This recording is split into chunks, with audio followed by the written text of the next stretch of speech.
नहमदुहु व नुसल्ली अला रसूलिल करीम, अम्मा बाद, अऊज़ु बिल्लाहि मिनश शैतानिर रजीम, बिस्मिल्लाहिर रहमानिर रहीम।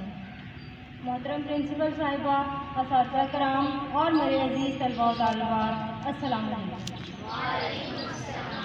जैसा कि आप सब जानते हैं, रबीउल अव्वल मुसलमानों के लिए अजीम खुशी का महीना है, क्योंकि इस मुबारक महीने में हज़रत मोहम्मद मुस्तफ़ा सल्लल्लाहु अलैहि वसल्लम इस दुनिया में जलवा फरोज़ हुए। आपकी बात कितनी अजीम नेमत है कि दुनिया की कोई नेमत इसका मुकाबला नहीं कर सकती। वसल्लम की पैदाइश को मनाना है, जिसमें हम नातें, अहादीस और नबी करीम सल्लल्लाहु अलैहि वसल्लम की प्यारी सुन्नतों को पेश करेंगे। वो बिजली का कड़का था या सौते हादी, वो बिजली का कड़का था या सौते हादी, अरब की ज़मीन जिसने सारी हिला दी।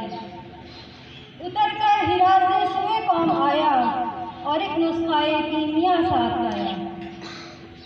अब इसी नुस्खाए कीमिया और हदायत अब्दी की लाजवाब किरणों से आज की इस तकरीब को मुनव्वर करते हुए हम कुरान पाक की तिलावत से आगाज़ करेंगे। तिलावत के लिए तशरीफ़ लाएंगे क्लास 8 के अब्दुर्रहमान।